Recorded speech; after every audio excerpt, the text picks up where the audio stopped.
우린 나토의 리더국이요. 어떻게 한국 무기를 사용한단 말입니까?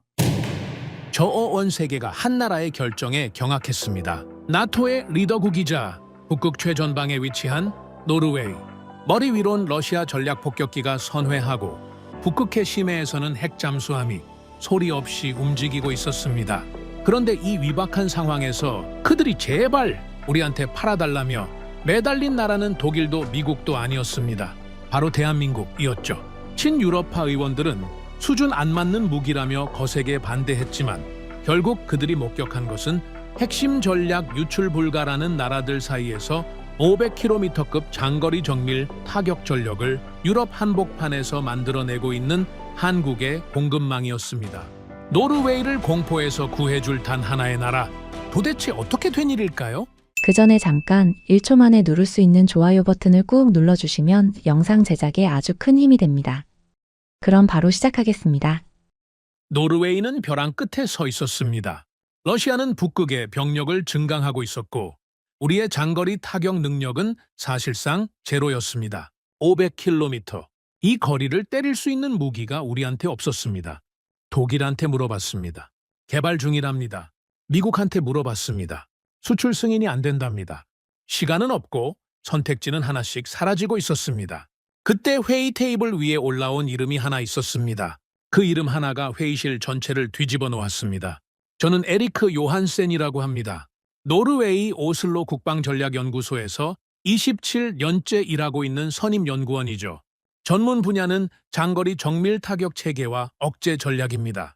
젊었을 때는 육군 포병 장교로 복무했고 러시아 콜라반도와 마주한 북부 기지에서 혹한기 실사격 훈련을 지휘한 적도 있습니다. 그때 이미 알고 있었습니다. 국경 너머에 무엇이 있는지, 그리고 우리에게 무엇이 없는지.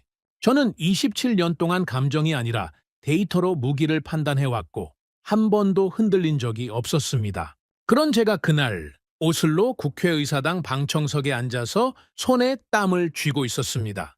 국방상임위원회가 소집됐습니다. 안건은 장거리 정밀타격 체계 도입 예산 심의.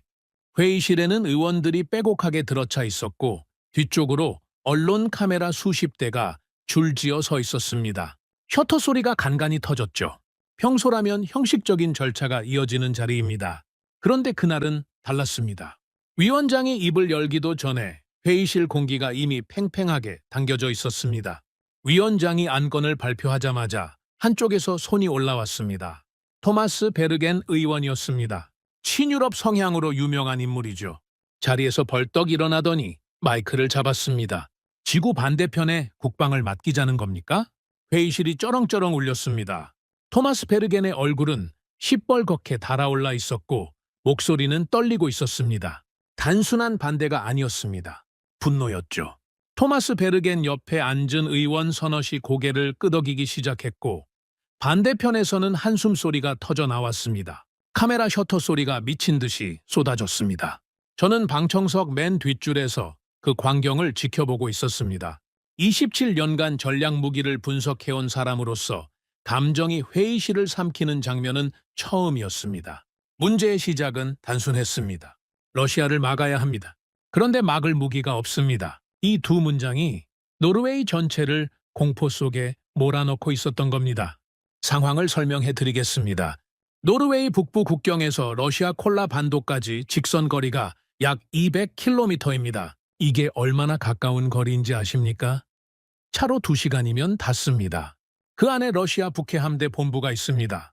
핵 잠수함이 수시로 출항하고 극초음속 미사일이 배치되어 있죠. 러시아가 이 전력을 계속해서 증강하고 있다는 보고가 매달 올라오고 있었습니다. 그런데 우리는 이걸 억제할 수단이 없었습니다. 500km 이상을 정밀 타격할 수 있는 장거리 체계가 노르웨이군에 단 한 발도 없었다는 겁니다. 이건 부족한 게 아니라 제로였습니다. 군은 이 사실을 알고 있었고 정부도 알고 있었습니다. 모두가 알면서도 손을 놓고 있었던 거죠. 그런데 왜 하필 500km냐? 이게 핵심입니다. 러시아의 주요 군사시설, 보급기지, 지휘 거점들이 우리 국경에서 300에서 500km 권역에 집중되어 있기 때문입니다. 이 거리를 타격할 수 없으면 억제가 성립되지 않습니다. 억제력이라는 건 상대방에게 이렇게 말하는 겁니다. 너희가 움직이면 우리도 때릴 수 있다. 그런데 우리에겐 그 능력이 없었습니다. 러시아 입장에서 보면 노르웨이는 방역 능력이 없는 나라였던 겁니다. 군은 다급하게 요구했습니다. 2027년에서 2028년 사이에 초도 전력화가 반드시 이루어져야 한다고. 그 시점을 넘기면 전략 균형이 완전히 무너진다고. 저도 같은 판단이었습니다. 북부 기지에서 복무했던 시절 공급이 한 달만 지연돼도 작전 계획 전체가 흔들리는 걸 직접 겪었으니까요. 납기 1년은 서류 위에선 그냥 숫자입니다. 하지만 전선에서는 생존 문제입니다. 그래서 후보를 검토했습니다. 제일 먼저 올라온 건 독일이었습니다. 유럽 공동 개발이라는 명분도 있었고 산업협력 측면에서도 그럴듯했죠. 하지만 문제가 있었습니다. 독일이 제안한 체계는 아직 개발 단계였습니다. 완성 시점이 불투명했고 500km 요구 조건을 지금 당장 충족하는 건 불가능했습니다. 다음은 미국이었습니다. 하이마스 플랫폼 기반으로 장거리탄을 운용할 수 있다라는 가능성이 있었죠. 하지만 핵심 장거리탄의 수출 승인 자체가 불투명했습니다. 더구나 미국의 대기 물량은 이미 과포화 상태였고 동맹국 우선순위에서 노르웨이가 상위권이라는 보장도 없었습니다. 독일은 준비가 안 됐고 미국은 줄 수가 없었습니다. 사방이 막혀 있었습니다. 바로 그 순간이었습니다. 회의 테이블 위에 하나의 이름이 올라왔습니다. 한국산 천무 다연장 로켓 체계. 500km 요구 조건을 충족하는 유일한 후보였습니다. 시험도 이미 끝났고 생산 라인도 가동 중이라는 보고가 함께 올라왔죠. 회의실의 반응은 극단적이었습니다. 한쪽에서는 조건 충족 여부를 따져야 한다는 목소리가 나왔고 반대쪽에서는 즉각적인 거부가 터져 나왔습니다. 토마스 베르겐이 다시 마이크를 잡았습니다. 유럽에 대안이 있는데 왜 하필 한국입니까? 우리는 유럽 동맹을 버릴 겁니까? 그러자 맞은편에서 한 의원이 받아쳤습니다. 그 유럽 대안이 지금 당장 500km를 쏠 수 있습니까? 토마스 베르겐이 답하지 못했습니다. 잠깐의 정적이 흘렀죠. 하지만 토마스 베르겐은 물러서지 않았습니다. 전시에 지구 반대편 공급망이 유지될 거라고 보십니까? 이건 도박입니다. 회의실이 다시 들끓었습니다. 의원들이 서로를 향해 목소리를 높이기 시작했고 위원장이 의사봉을 두드려야 했습니다. 방청석에서도 웅성거리는 소리가 퍼졌고 카메라 플래시가 쉴 새 없이 터졌습니다. 저는 그 소란 속에서 조용히 앉아 있었습니다. 한마디도 하지 않았습니다. 대신 무릎 위에 올려놓은 자료를 다시 넘겼습니다. 독일 체계의 개발 일정, 미국의 수출 승인 현황, 그리고 한국 천무의 시험 결과와 양산 현황. 숫자는 감정과 달리 조용했습니다. 하지만 그 숫자들이 가리키는 방향은 분명했습니다. 저는 그날 발언하지 않았습니다. 저는 분석가이지 정치인이 아니니까요. 하지만 회의실을 나오면서 한 가지 생각이 머릿속을 떠나지 않았습니다. 이건 정치 문제가 아닙니다. 감정은 사거리를 늘려주지 않습니다. 자존심은 납기를 앞당기지 못합니다. 러시아는 우리의 토론을 기다려주지 않습니다. 저는 그날 밤 연구소로 돌아와 불을 켜고 자료를 처음부터 다시 펼쳤습니다. 500km. 이 숫자가 정말로 의미하는 것이 무엇인지, 그리고 이 조건을 충족할 수 있는 나라가 정말로 어디인지 숫자를 다시 보기 시작했습니다. 그때까지만 해도 저는 한국을 지지하지 않았습니다. 솔직히 말하면 회의적이었습니다. 공급망은 가까울수록 안전하다는 게 제 원칙이었으니까요. 유럽 내 협력이 전략적으로 옳다고 믿고 있었습니다. 지구 반대편이라는 거리는 분명한 리스크였죠. 하지만 데이터는 감정과 다른 이야기를 하고 있었습니다. 그리고 저는 27년간 데이터를 믿어온 사람입니다. 그날이 시작이었습니다. 노르웨이가 갈라지기 시작한 날, 그리고 제가 처음으로 흔들리기 시작한 날이기도 합니다. 연구소로 돌아온 그날 밤, 저는 사무실 불을 끄지 못했습니다. 국회의사당에서 벌어진 그 소란이 머릿속에서 계속 맴돌았기 때문이 아닙니다. 소란은 정치인들의 몫이죠. 제 머릿속에 남아있던 건 숫자였습니다. 500km. 이 숫자 하나가 저를 붙잡고 놓아주지 않았습니다. 밤 11시쯤이었을 겁니다. 복도에서 발소리가 들렸습니다. 문이 열리더니 동료 연구원 라르스 에릭센이 커피 2잔을 들고 들어왔습니다. 라르스는 저와 15년 넘게 같이 일해온 미사일 체계 전문가입니다. 말수가 적고 표정 변화가 거의 없는 사람이죠. 그런 라르스가 그날은 표정이 좀 달랐습니다. 아직 안 갔어? 라르스가 커피를 제 책상 위에 내려놓으며 물었습니다. 저는 모니터에서 눈을 떼지 않고 대답했죠. 못 가는 거지. 이 숫자들 좀 봐. 라르스가 제 옆으로 와서 화면을 들여다봤습니다. 제가 띄워놓은 건 후보책의 3개의 비교 자료였습니다. 독일, 미국, 한국. 사거리, 납기, 생산 현황, 기술 성숙도, 항목별로 쭉 정리해놓은 표였죠. 라르스가 한참을 들여다보더니 낮은 목소리로 말했습니다. 독일 쪽은 답이 안 나오는데. 저도 같은 생각이었습니다. 독일이 제안한 체계는 분명 매력적인 부분이 있었습니다. 유럽 공동개발이라는 명분이 있었고 장기적으로 보면 산업협력 측면에서 나쁘지 않았죠. 하지만 문제는 간단했습니다. 지금 당장 500km를 쏠 수 있느냐? 답은 아니었습니다. 개발 완료 시점이 언제로 잡혀 있어? 제가 물었습니다. 라르스가 자료를 넘기더니 고개를 저었습니다. 확정된 일정이 없어. 로드맵만 있고 구체적인 양산 시점은 아직 미정이야. 미정. 이 단어가 무겁게 내려앉았습니다. 우리에게 필요한 건 2027년에서 2028년 사이 초도 전력화입니다. 그런데 독일은 완성 시점조차 확정하지 못한 상태라는 겁니다.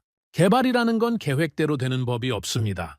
지연되고 예산이 초과되고 기술적 난관에 부딪히죠. 저는 27년간 그런 사례를 수도 없이 봐왔습니다. 그러면 미국 쪽은? 라르스가 의자를 끌어와 앉으며 물었습니다. 저는 커피를 한 모금 마시고 고개를 흔들었습니다. 미국이 더 복잡해. 미국 옵션은 이랬습니다. 하이마스 플랫폼 자체는 이미 검증된 체계입니다. 문제는 우리가 필요로 하는 장거리 정밀 타격탄이었죠. 이 탄의 수출 승인이 불투명했습니다. 미국은 핵심 무기 기술에 대해서 수출을 극도로 통제합니다. 동맹국이라고 해서 다 되는 게 아닙니다. 비공식적으로 확인해봤어? 라르스가 조심스럽게 물었습니다. 저는 잠시 망설이다가 고개를 끄덕였습니다. 워싱턴 쪽에 아는 사람한테 전화했지. 비공식이야. 기록에 남는 통화가 아니고? 라르스가 몸을 앞으로 기울였습니다. 뭐래? 공동개발 파트너가 아닌 국가한테는 우선순위가 낮다더군.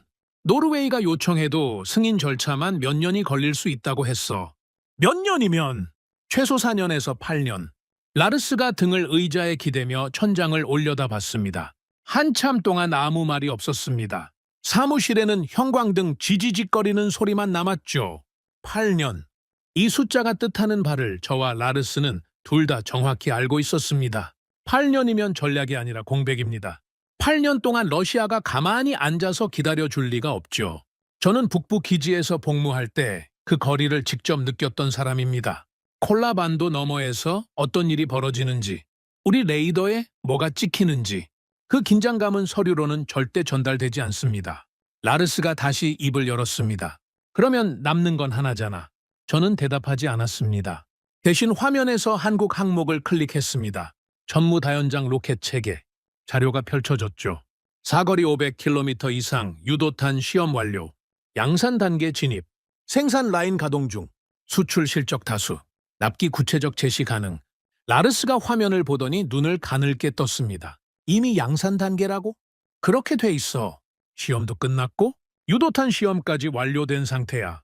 라르스가 자리에서 일어나 창가로 갔습니다. 밖은 칠흑 같은 어둠이었죠. 오슬로의 밤은 겨울이면 오후 3시부터 깜깜해집니다. 라르스가 창밖을 보며 중얼거렸습니다. 독일은 아직 만들고 있고 미국은 줄 수 없다는 거잖아. 그런데 한국은 이미 다 끝내놨다? 저는 라르스에게 한 가지를 더 보여줬습니다. 폴란드 관련 자료였습니다. 한국은 이미 폴란드와 대규모 계약을 체결한 상태였습니다. 천물을 포함한 복합 패키지로 계약이 3차까지 진행되고 있었죠. 규모가 작지 않았습니다. 이거 봐. 폴란드. 라르스가 돌아와서 화면을 다시 들여다봤습니다. 3차 계약까지 갔다고? 그것만이 아니야.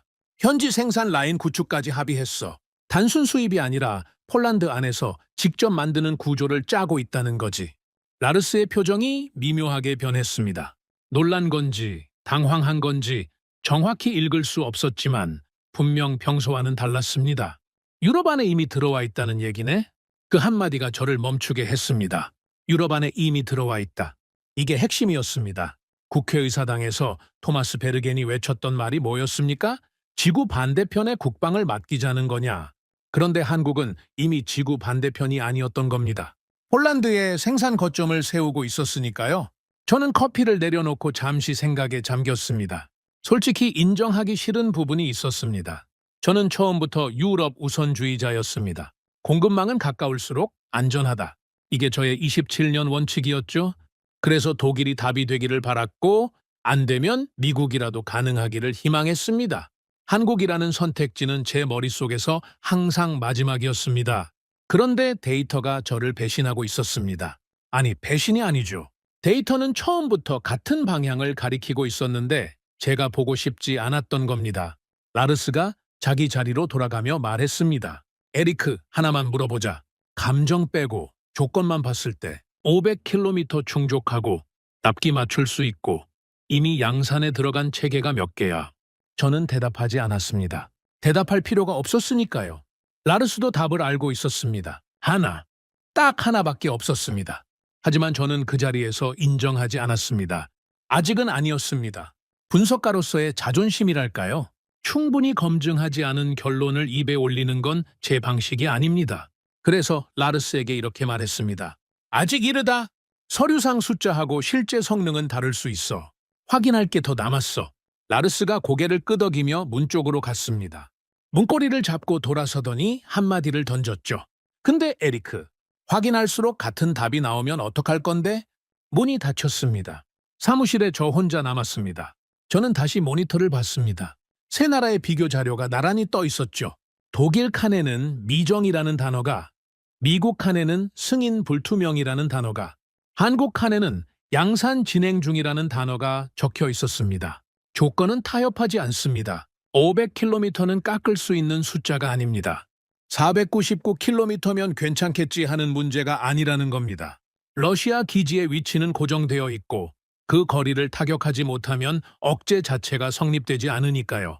이건 협상의 대상이 아니었습니다. 납기도 마찬가지입니다. 2027년에서 2028년 이 시한은 정치적으로 정해진 게 아니라 군사적으로 계산된 겁니다. 러시아의 전력 증강 속도, 우리 방어 체계의 노후화 시점, 동맹국 지원 가능성까지 전부 감안해서 나온 숫자죠. 여기서 2년만 밀려도 전략 균형이 무너집니다. 유럽은 준비 중이었고 한국은 준비가 끝나 있었습니다. 이 문장이 머릿속에서 계속 맴돌았습니다. 인정하기 싫었지만 데이터는 거짓말을 하지 않습니다. 납기는 약속이 아니라 능력입니다. 약속은 누구나 할 수 있지만 그 시점에 실제로 물건을 만들어서 넘겨줄 수 있는 나라는 제한적이라는 뜻이죠. 그날 밤 저는 새벽 3시까지 사무실에 있었습니다. 자료를 반복해서 넘기고 숫자를 다시 대조하고 가능한 시나리오를 그려봤습니다. 독일이 기적적으로 개발을 앞당기는 시나리오, 미국이 수출 승인을 예외적으로 허가하는 시나리오, 전부 가정이었고 전부 불확실했습니다. 반면에 한국 시나리오는 가정이 필요 없었습니다. 이미 있으니까요. 시험이 끝났고 양산 중이고 폴란드에 납품하고 있고 유럽 내 생산 기반까지 만들고 있었습니다. 가정이 아니라 현실이었습니다.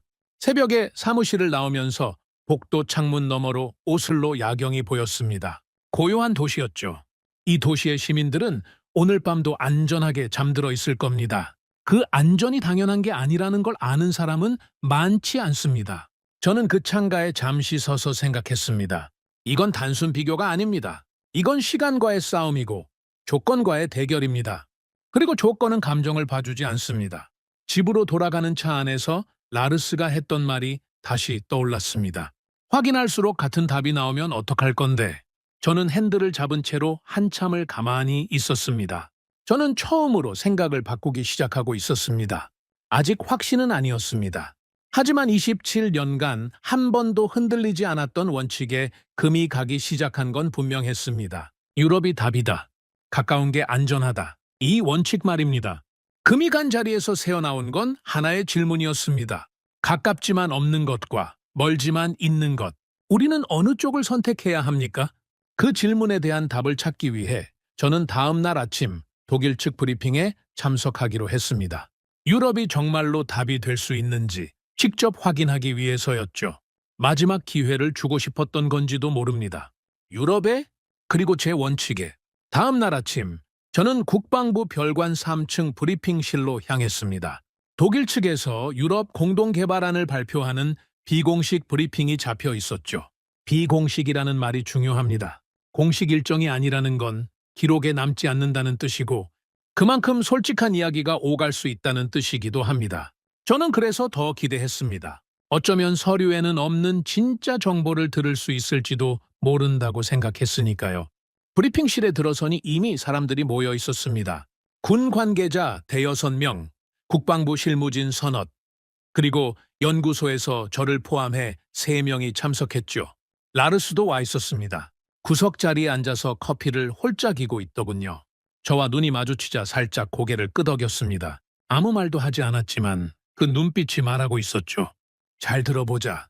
독일 측에서는 2명이 왔습니다.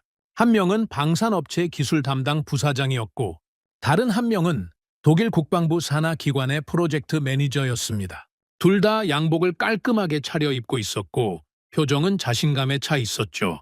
발표 자료가 대형 스크린에 띄워졌습니다. 첫 슬라이드부터 인상적이었습니다. 유럽의 미래, 유럽이 함께 만듭니다. 제목이 그랬습니다. 부사장이 리모컨을 들고 발표를 시작했죠. 목소리는 안정적이었고 발표는 체계적이었습니다. 유럽 공동 개발의 비전, 산업 협력의 장기적 이점, 기술 주권 확보의 중요성. 슬라이드가 넘어갈 때마다 그럴듯한 그래프와 로드맵이 등장했습니다. 솔직히 말하면 듣고 있는 동안 마음 한쪽이 끌렸습니다. 유럽이 함께 만든다는 비전은 매력적이었으니까요. 제가 27년간 믿어온 원칙과도 맞아떨어졌죠. 가까운 공급망, 유럽 내 산업 기반, 동맹국 간의 신뢰. 이건 단순한 무기 구매가 아니라 유럽 방산 생태계를 함께 키우자는 제안이었습니다. 발표가 20분쯤 이어졌을 때 프로젝트 매니저가 로드맵 슬라이드를 띄웠습니다. 개발 일정이 단계별로 정리되어 있었죠. 설계, 시제품, 시험, 양산. 깔끔하게 정리된 표였습니다. 그런데 저는 그 표를 보는 순간 뭔가 이상하다는 걸 느꼈습니다. 단계는 있는데 날짜가 없었습니다. 정확히 말하면 시작 시점은 적혀 있었지만 완료 시점이 전부 범위로 표시되어 있었죠. 2028년에서 2032년, 2030년에서 2035년 이런 식이었습니다. 발표가 끝나고 질의응답 시간이 됐습니다. 군 관계자 한 명이 먼저 손을 들었습니다. 산업협력 비율은 어느 정도를 생각하고 계십니까? 독일 부사장이 능숙하게 대답했습니다. 참여국별 워크쉐어 배분, 현지 생산 비율, 기술 이전 범위까지 상세하게 설명했죠. 준비를 철저하게 해온 게 느껴졌습니다. 그 다음 국방부 실무진이 질문했습니다.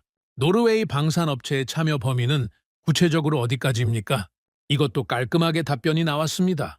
하청 단계별 참여 가능성, 기술 인력 교류, 공동 연구개발 프로그램까지 부사장은 여유가 넘쳤습니다. 마치 모든 질문을 예상하고 온 것처럼 보였죠. 그때까지 저는 한마디도 하지 않고 앉아 있었습니다. 메모만 하고 있었죠. 라르스가 옆에서 저를 흘끔 쳐다봤습니다. 제가 언제 입을 열지 기다리고 있다는 걸 알 수 있었습니다. 분위기가 좋았습니다. 독일 측 발표는 완성도가 높았고 참석자들 대부분이 긍정적인 반응을 보이고 있었습니다.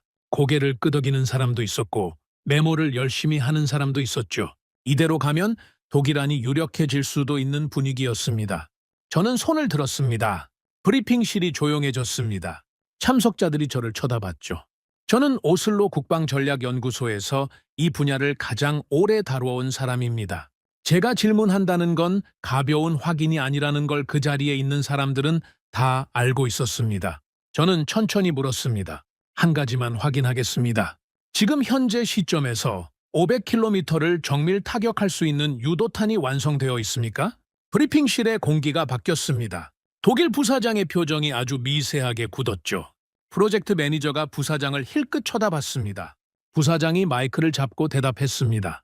현재 개발이 진행 중이며 로드맵에 따르면 시험 단계 진입이 수년 내로 예상됩니다. 개발 진행 중 시험 단계 진입 예상. 저는 이 대답을 예상하고 있었습니다. 하지만 직접 듣는 건 다른 문제였죠. 그러면 양산 가능 시점은 언제입니까? 제가 바로 이어서 물었습니다. 부사장이 슬라이드를 넘기더니 로드맵을 가리켰습니다. 최적 시나리오 기준으로 2030년대 초반을 목표로 하고 있습니다. 2030년대 초반. 저는 메모지에 그 숫자를 적었습니다. 그리고 그 옆에 우리 군이 요구한 시점을 나란히 적었죠. 2027년에서 2028년. 최소 5년에서 7년의 격차가 있었습니다. 마지막으로 하나만 더 여쭙겠습니다. 브리핑실이 더 조용해졌습니다. 현재 보유하고 있는 500km급 유도탄의 수량은 몇 발입니까? 정적이 흘렀습니다. 부사장이 입을 열었다가 다시 닫았습니다. 프로젝트 매니저가 서류를 넘기는 소리만 들렸죠. 현재 시점에서는 보유 물량이 없습니다. 개발 완료 후 양산에 들어가는 구조입니다.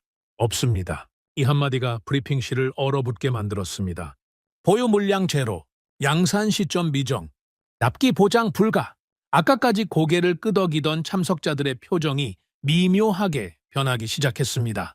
저는 더 이상 질문하지 않았습니다. 고개를 살짝 숙여 감사의 표시를 하고 자리에 앉았죠. 그것으로 충분했습니다. 브리핑이 끝나고 복도로 나왔을 때 라르스가 저를 따라왔습니다. 한참을 걷다가 라르스가 먼저 입을 열었습니다. 발표는 좋았어. 비전도 그럴듯했고 산업협력 조건도 나쁘지 않았지. 그래! 근데 문제는 하나잖아. 저는 라르스를 쳐다봤습니다. 라르스가 낮은 목소리로 말했죠. 지금 없다는 거야. 미래에는 있을 수도 있지만 지금은 없다는 거. 우리한테 필요한 건 지금인데 저도 같은 생각이었습니다. 독일의 발표는 완벽했습니다.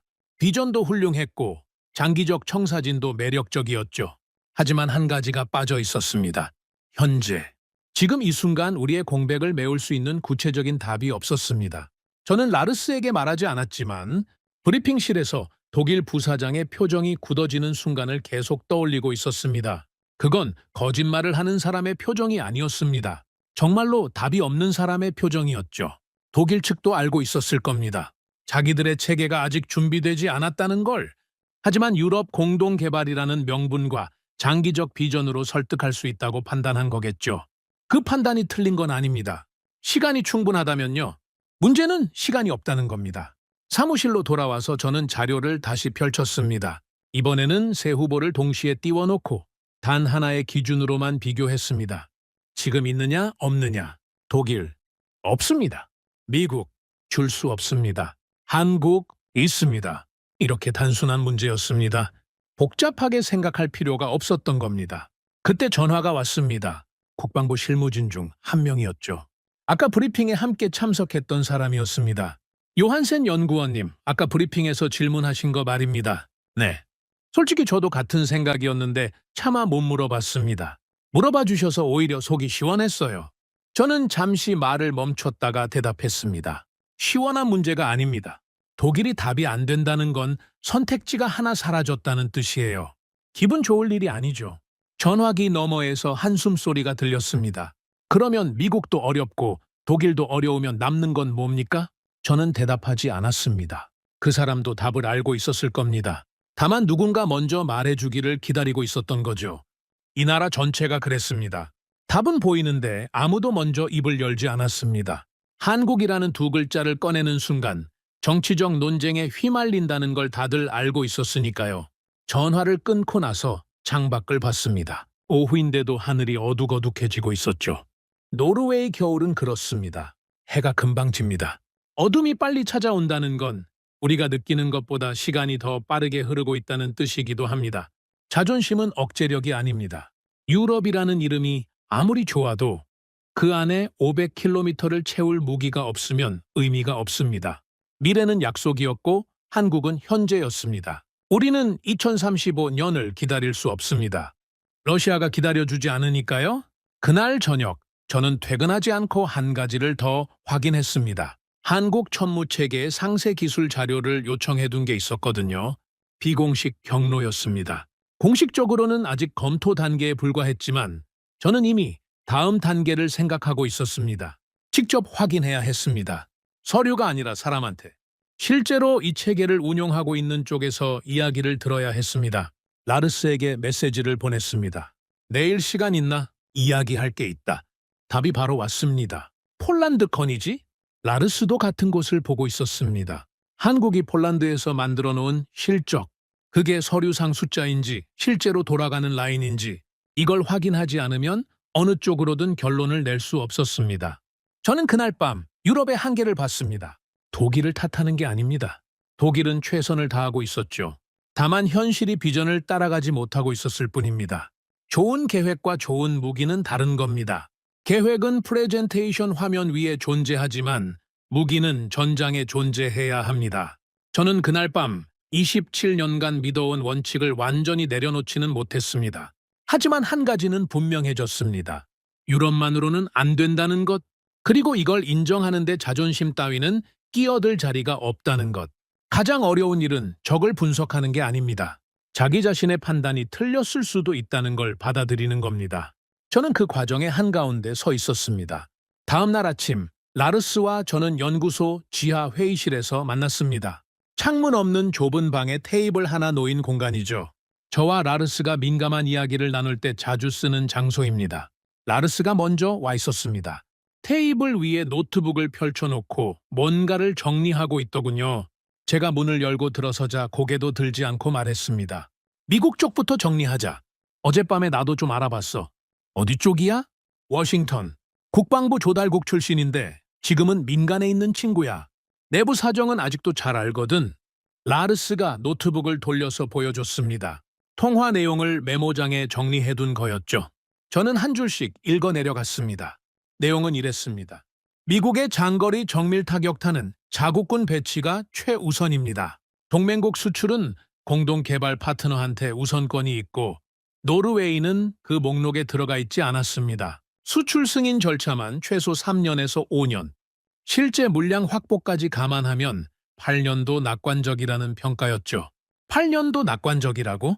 제가 되물었습니다. 그 친구가 그러더라. 지금 미국 내부에서도 재고가 부족해서 자기네 군한테도 제때 못 넘기고 있대. 그런 상황에서 노르웨이한테 빼줄 여유가 있겠냐고. 저는 등을 의자에 기대며 한숨을 내쉬었습니다. 미국은 동맹입니다. 가장 강력한 동맹이죠. 하지만 동맹이라는 건 정치적 약속이고 무기 공급은 물리적 현실입니다. 약속이 아무리 단단해도 없는 물건을 만들어낼 수는 없습니다. 내가 확인한 것도 비슷해. 제가 어제 들은 내용을 라르스에게 공유했습니다. 공동개발 파트너 외 국가한테는 우선순위가 낮다더군. 승인 계획 자체가 현재로서는 없다고 했어. 라르스가 커피잔을 내려놓으며 말했습니다. 그러면 미국도 사실상 어렵다는 거잖아. 어렵다는 표현으로는 부족하지. 우리 일정에 안 맞아. 8년을 기다릴 수 없잖아. 8년. 이 숫자를 입에 올릴 때마다 무게가 더해졌습니다. 8년이면 러시아가 북극 전력을 완전히 재편하고도 남는 시간입니다. 우리의 억제력 공백이 고착화되고 상대방이 그 공백을 자기네 전략에 반영하게 됩니다. 노르웨이는 방역할 수 없는 나라라고 러시아가 확신하는 순간 그게 가장 위험한 상태죠. 저는 자리에서 일어나 벽에 걸린 지도 앞으로 갔습니다. 북유럽 지도. 노르웨이 북부 국경선 너머 러시아 콜라반도. 빨간 점으로 표시된 러시아 군사 시설들이 촘촘하게 박혀 있었습니다. 북해함대 본부, 잠수함 기지, 미사일 배치 지점. 라르스, 이리 와봐. 라르스가 옆으로 왔습니다. 저는 지도 위에 손가락으로 하나씩 짚었죠. 여기가 우리 북부 기지야. 여기서 이 점까지 320km, 이 점까지 450km. 그리고 여기, 이게 핵심이야. 500km 바로 안쪽에 러시아 지휘 거점이 있어. 400km짜리로는 안 닿는다는 거지. 그래, 490이어도 안 돼. 500은 깎을 수 있는 숫자가 아니야. 라르스가 지도에서 눈을 떼지 않고 말했습니다. 이 거리를 메울 수 있는 게 지금 세상에 몇 개나 돼? 저는 대답하지 않았습니다. 라르스도 답을 알고 있었으니까요. 어제 밤새 자료를 뒤졌으면서 모를 리가 없죠. 독일은 아직 없고 미국은 줄 수 없고 남는 건 하나입니다. 그래서 폴란드 건을 확인해야 해. 라르스가 먼저 말했습니다. 저도 같은 생각이었죠. 한국이 폴란드에서 실제로 무엇을 해놓았는지, 약속인지 실적인지 이걸 확인하지 않으면 어느 쪽으로든 결론을 낼 수가 없었습니다. 라르스가 노트북을 다시 열었습니다. 어젯밤에 정리해봤어. 공개 자료랑 내가 따로 확인한 내용이야. 화면에 뜬 내용을 보는 순간 저는 생각보다 상황이 훨씬 진행되어 있다는 걸 알았습니다. 한국과 폴란드 간의 계약은 이미 여러 채 걸쳐 진행되고 있었습니다. 서명만 해놓은 상태가 아니었죠. 일부 장비는 인도가 완료되어 있었습니다. 실제로 물건이 폴란드 땅에 도착해 있다는 뜻입니다. 현지 생산시설 구축도 준비 단계에 들어가 있었고 기술 이전이 동시에 진행되고 있었습니다. 단순 조립 수준이 아니라 핵심 제조 기술까지 포함된 이전이었죠. 그리고 가장 놀라운 부분은 일부 영역에서는 이미 공동개발 단계에 진입해 있었다는 점이었습니다. 이거 확실해? 제가 물었습니다. 공개된 계약 내용만으로도 확인이 돼. 그리고 폴란드 쪽 실무자한테도 연락이 닿았거든. 뭐래? 직접 들어봐. 전화번호 있어. 라르스가 번호를 눌렀습니다. 스피커폰으로 전환했죠. 신호음이 3번 울리고 상대방이 받았습니다. 폴란드 국방부 산하 조달 기관의 실무 담당자였습니다. 라르스와 국제 컨퍼런스에서 만난 적이 있는 사이라고 했죠. 인사를 나눈 뒤 제가 바로 본론을 꺼냈습니다. 요한센입니다. 오슬로 국방전략연구소에서 일하고 있습니다. 한국과의 계약건에 대해 몇 가지 확인하고 싶은 게 있습니다. 상대방이 잠깐 뜸을 들이더니 대답했습니다. 말씀하세요. 한국과의 계약이 실제로 이행되고 있습니까? 물건이 움직이고 있는 겁니까? 대답은 짧았습니다. 네. 일부 장비는 이미 인도가 완료됐습니다. 저는 바로 다음 질문으로 넘어갔습니다. 현지 생산은 어디까지 와 있습니까?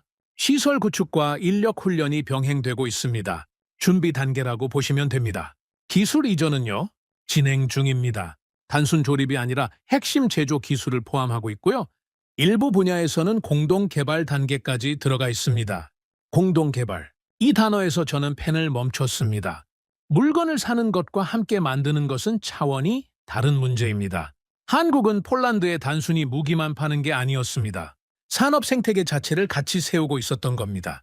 마지막으로 하나만 더 여쭙겠습니다. 네. 한국 측의 납기 이행 능력을 어떻게 평가하십니까? 약속한 일정을 실제로 지키고 있습니까? 짧은 침묵이 흘렀습니다. 그리고 상대방이 말했죠. 한국 측이 약속한 일정을 어긴 적은 없습니다.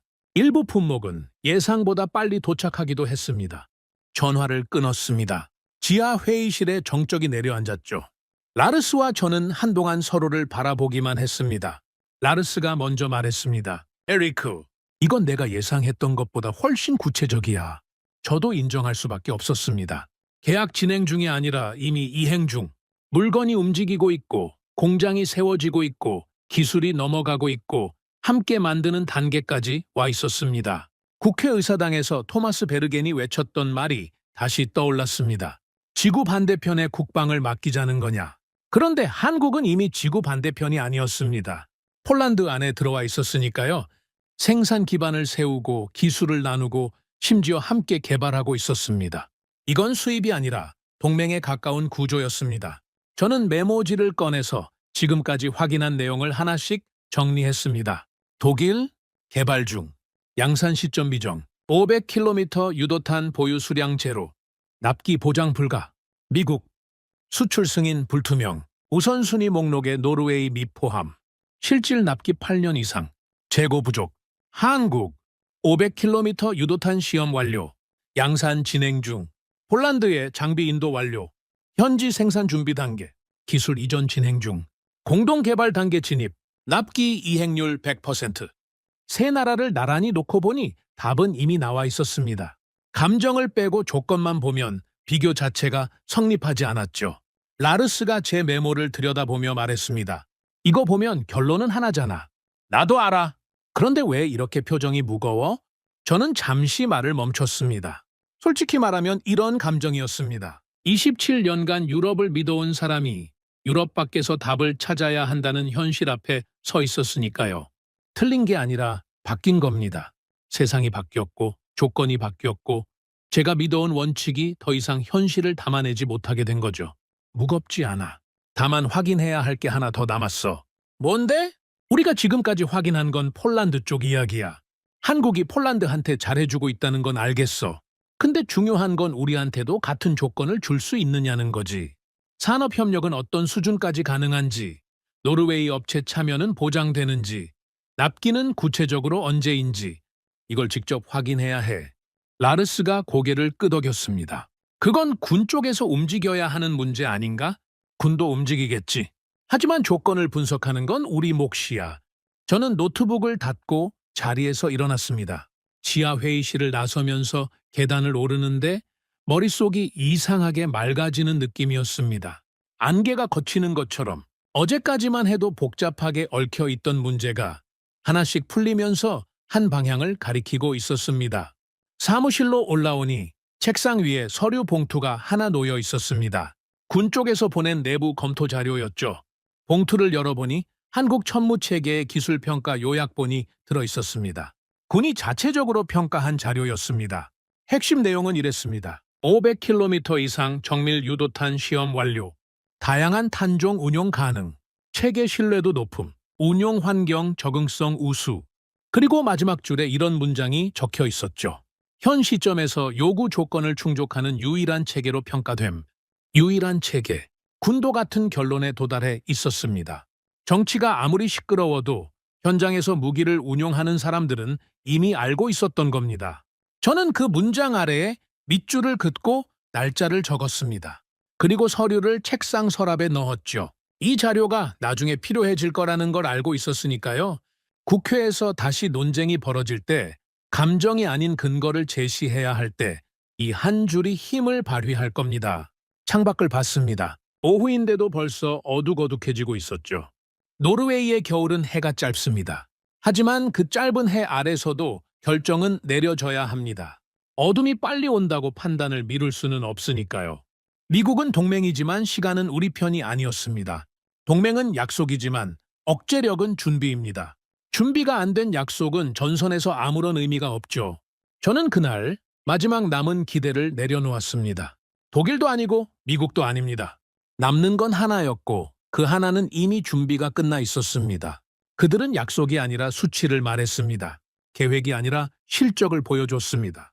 한국은 멀었지만 공급망은 이미 가까이 와 있었습니다. 폴란드 안에서 유럽 한복판에서 생산 라인이 세워지고 있었으니까요. 그날 밤 저는 퇴근길 차 안에서 라르스한테 짧은 메시지를 보냈습니다. 답은 나온 것 같다. 라르스의 답장이 바로 왔습니다. 나도 같은 생각이야. 근데 문제는 답이 아니라 설득이지. 맞는 말이었습니다. 답은 나왔지만 이 답을 받아들이지 못하는 사람들이 국회에 앉아 있었으니까요. 토마스 베르겐 같은 의원들이 여전히 유럽을 외치고 있었고 정치적 명분은 데이터보다 목소리가 클 때가 있습니다. 하지만 저는 27년간 데이터를 믿어온 사람입니다. 감정은 사거리를 늘려주지 않고 자존심은 납기를 앞당기지 못합니다. 조건은 이미 답을 내고 있었습니다. 이제 남은 건 그 답을 테이블 위에 올려놓는 일이었습니다. 며칠 뒤 군 쪽에서 연락이 왔습니다. 한국 측과 산업협력 조건에 대한 실무 협의가 진행되고 있다는 내용이었죠. 공식 일정이 아닌 사전 조율 단계였습니다. 저한테 연락이 온 이유는 간단했습니다. 조건 분석을 해달라는 거였죠. 한국 측이 제시한 산업협력 패키지가 노르웨이에 실질적으로 어떤 의미를 갖는지 기술적으로 평가해달라는 요청이었습니다. 자료를 받아보고 저는 눈을 의심했습니다. 라르스를 불러서 함께 봤죠. 이거 맞아? 라르스가 제 옆에 앉아서 자료를 넘기더니 고개를 갸웃거렸습니다. 산업협력 비율이 120%라고? 보통 무기 수출 계약에서 산업협력이라는 건 이런 겁니다. 우리가 일정 금액어치를 사면 판매국이 그 금액의 일정 비율만큼을 우리 산업에 되돌려주는 구조죠. 현지 기업 참여, 기술 이전, 부품 발주 같은 형태로요. 보통 50에서 80%면 괜찮은 조건이라고 봅니다. 100%만 넘어도 파격적이라는 소리를 듣죠. 그런데 한국이 제시한 건 120%였습니다. 계약 금액보다 더 많은 규모의 산업협력을 노르웨이에 제공하겠다는 뜻이었습니다. 이게 가능한 거야? 라르스가 물었습니다. 당연한 질문이었죠. 저도 처음에는 의심했으니까요. 가능한지 아닌지는 구조를 봐야 알지. 저는 자료를 한 장씩 넘기면서 구조를 분석했습니다. 한국 측 제안은 이랬습니다. 노르웨이 방산업체가 부품 생산에 직접 참여하는 방안이 포함되어 있었습니다. 단순히 하청을 맡기는 수준이 아니라 핵심 구성품 일부를 노르웨이에서 제조하는 구조였죠. 거기에 정비 및 유지 보수 기반을 노르웨이 내에 구축하는 방안까지 들어가 있었습니다. 장기적으로 노르웨이가 체계 운용의 자립도를 높일 수 있는 설계였습니다. 라르스가 자료를 보면서 중얼거렸습니다. 이건 그냥 무기 사는 게 아니잖아. 산업을 같이 키우자는 거네. 저도 같은 생각이었습니다. 독일이 브리핑에서 유럽 공동개발의 비전을 이야기했을 때 매력적이라고 느꼈던 부분이 정확히 이것이었습니다. 함께 만들고 함께 성장하는 구조. 그런데 독일의 그것은 아직 비전이었고 한국의 이것은 이미 조건으로 제시되어 있었습니다. 차이가 느껴지십니까? 비전은 미래에 있고 조건은 지금 테이블 위에 있습니다. 그날 오후 국방부 실무진과 짧은 회의가 있었습니다. 저와 라르스가 산업협력 조건에 대한 기술 평가를 공유하는 자리였죠. 참석자는 5명이었습니다. 군 관계자 2, 국방부 실무진 2, 그리고 제가 자료를 화면에 띄우고 설명을 시작했습니다. 한국 측 산업협력 제안을 분석한 결과를 공유하겠습니다. 결론부터 말씀드리면 구조적으로 실현 가능한 수준입니다. 군 관계자 한 명이 바로 물었습니다. 120%라는 수치가 실질적으로 달성 가능한 겁니까? 폴란드 사례를 보면 가능합니다. 한국은 폴란드에서 이미 비슷한 구조를 실행하고 있습니다. 현지 생산시설 구축, 기술 이전, 공동 개발까지. 약속만 한 게 아니라 실제로 이행하고 있죠. 국방부 실무진이 고개를 끄덕이며 질문했습니다. 노르웨이 업체 참여는 구체적으로 어디까지 보장됩니까? 부품 제조 참여, 정비 기반 구축, 기술 인력 교류가 포함되어 있습니다. 장기적으로 노르웨이가 독자 운용 능력을 확보할 수 있는 구조입니다. 회의실이 잠시 조용해졌습니다. 참석자들이 각자 메모를 하거나 자료를 넘기고 있었죠. 분위기가 달라져 있었습니다. 며칠 전 국회의사당에서 벌어졌던 감정적 충돌과는 완전히 다른 공기였습니다. 여기 있는 사람들은 정치인이 아니라 실무자였으니까요. 숫자를 보고 조건을 따지고 현실을 판단하는 사람들.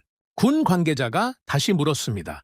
납기는 어떻습니까? 우리가 요구하는 2027년에서 2028년 전력화가 현실적으로 가능한 겁니까? 한국은 양산체제가 이미 가동 중입니다. 폴란드에 납품한 실적을 보면 약속한 일정을 어긴 적이 없습니다. 초도 물량은 2년에서 3년 내 인도가 가능하다는 게 한국 측 입장이고 폴란드 실적으로 봤을 때 신뢰할 수 있는 수치라고 판단합니다. 2년에서 3년. 독일의 2030년대 초반과 비교하면 5년 이상 빠릅니다. 미국의 8년과 비교하면 절반도 안 되는 시간이죠. 회의가 끝나고 복돼서 군 관계자 한 명이 저를 붙잡았습니다. 나이가 지긋한 분이었죠. 북부 기지에서 오래 근무한 경력이 있는 분이었습니다. 저와 비슷한 시기에 그 혹한의 국경지대를 경험한 사람이기도 했죠. 요한센 연구원. 네, 오늘 자료 잘 봤습니다. 한 가지만 솔직하게 물어봐도 됩니까? 물론이죠. 당신 개인적으로는 어떻게 생각합니까? 감정 빼고요. 저는 잠시 말을 고르다가 대답했습니다. 저는 27년간 감정을 빼고 판단해왔습니다. 그래서 드리는 말씀인데 조건만 놓고 보면 답은 하나입니다. 그분이 고개를 천천히 끄덕였습니다. 나도 같은 생각이요. 북쪽에서 근무해본 사람은 다 알지. 공백이 뭘 의미하는지 그 한마디에 많은 게 담겨 있었습니다. 서류 위의 숫자가 아니라 영하 30도 벌판에서 실제로 경계를 서본 사람만이 아는 무게, 억제력이 없는 국경이 얼마나 불안한 것인지 그건 경험해보지 않으면 모릅니다. 사무실로 돌아오니 책상 위에 메모가 하나 놓여 있었습니다. 라르스가 남긴 거였죠. 국회 쪽 움직임 있다. 토마스 베르겐이 수정안을 준비하고 있다더라. 심장이 한번 크게 뛰었습니다. 수정안. 이건 토마스 베르겐이 한국안을 막기 위해 공식적으로 움직이기 시작했다는 뜻이었습니다. 저는 바로 라르스에게 전화했습니다. 수정안 내용이 뭐야? 독일산 재검토를 요구하는 내용이래. 한국과의 계약 절차를 중단하고 유럽 대안을 다시 평가하자는 거지. 근거는 유럽 산업 기반 보호, 공급망 안정성, 전략적 자주성. 그 뻔한 이야기들이야. 뻔한 이야기. 라르스의 표현이 거칠었지만 틀린 말은 아니었습니다. 토마스 베르겐의 논리는 정치적으로는 설득력이 있었습니다. 유럽끼리 힘을 합치자, 외부 의존도를 줄이자, 우리 산업을 보호하자. 누가 들어도 그럴듯하죠. 하지만 한 가지가 빠져 있었습니다. 지금 당장 500km를 메울 수 있느냐는 질문에 대한 답이요. 수정안이 통과되면 한국안 진행이 멈추지. 다시 원점이야. 원점. 이 단어가 등골을 서늘하게 만들었습니다. 원점으로 돌아간다는 건 시간을 되돌린다는 뜻이 아닙니다. 시간은 계속 흐르는데 결정만 뒤로 밀린다는 뜻이죠. 그 사이에 러시아는 가만히 있지 않습니다. 북극의 전력을 계속 증강하고 있을 테고 우리의 공백은 더 벌어지게 됩니다. 저는 전화기를 내려놓고 잠시 생각에 잠겼습니다. 여기서 제가 할 수 있는 일은 제한적이었습니다. 저는 정치인이 아니라 분석가니까요. 표결에 개입할 수도 없고 의원들을 설득하러 다닐 수도 없습니다. 제가 할 수 있는 건 단 하나. 데이터를 정리해서 판단의 근거를 제공하는 것, 그것뿐이었습니다. 하지만 그 하나가 지금 가장 중요한 일이기도 했습니다. 저는 그날 밤부터 자료를 다시 정리하기 시작했습니다. 지금까지 확인한 모든 내용을 하나의 보고서로 묶는 작업이었죠. 독일, 미국, 한국 세 후보의 비교 분석, 사거리, 납기, 생산 현황, 기술 성숙도, 산업 협력 조건, 폴란드 실적, 항목별로 빠짐없이 정리했습니다. 감정이 아닌 숫자로, 의견이 아닌 사실로. 라르스가 밤 10시쯤 사무실로 들어왔습니다. 커피 2잔을 들고요. 이 사람은 제가 야근할 때마다 커피를 가져다 주는 습관이 있었죠. 또 밤새려고? 이번엔 밤새야 할 이유가 있어. 수정안 표결 전에 이 자료가 나가야 해. 라르스가 제 화면을 들여다봤습니다. 보고서야? 비교 분석 보고서, 새 후보 현부. 조건만 놓고 객관적으로 비교한 거야. 이게 표결 전에 의원들 손에 들어가야 해. 의원들이 이걸 읽겠어? 라르스의 질문은 냉소가 아니었습니다. 현실적인 걱정이었죠. 정치인들이 기술 보고서를 꼼꼼히 읽는 경우는 드뭅니다. 대부분은 한 페이지 요약본만 보거나 보좌관이 정리해주는 한두 줄에 의존하죠. 읽든 안 읽든 내일은 내놓는 거야. 판단은 그 사람들 몫이고. 라르스가 의자를 끌어와 제 옆에 앉았습니다. 그러면 같이 하자. 두 사람이 하면 더 빠르잖아. 그날 밤 저와 라르스는 새벽 3시까지 보고서를 완성했습니다. 마지막 페이지에 결론을 한 문장으로 적었죠. 현 시점에서 노르웨이의 요구 조건을 충족하는 체계는 한국산 천무가 유일하며 납기와 산업협력 측면에서도 가장 구체적인 실행 방안을 제시하고 있음. 라르스가 그 문장을 읽더니 고개를 끄덕였습니다. 이 한 줄이면 됐다. 저는 화면을 끄고 의자에 기대 앉았습니다. 창밖은 여전히 캄캄했죠. 오슬로의 겨울밤은 끝이 없는 것처럼 느껴집니다. 하지만 아무리 긴 밤도 아침은 옵니다. 라르스, 응, 이거 내놓으면 시끄러워질 거야. 토마스 베르겐 쪽에서 가만히 있지 않을 거고. 알라, 그래도 내야 해. 당연하지.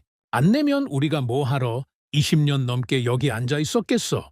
라르스의 그 한마디가 묵직하게 와닿았습니다. 우리는 분석가입니다. 정치적으로 편한 답을 만들어내는 사람들이 아니라 불편하더라도 정확한 답을 내놓는 사람들이죠. 그게 27년간 제가 해온 일이었고 앞으로도 그래야 합니다. 다음 날 아침 보고서를 발송했습니다. 국방부와 국회 국방 상임위원회 관계자들에게 동시에 보냈죠. 보내고 나서 커피를 한 잔 마시는데 손이 미세하게 떨렸습니다.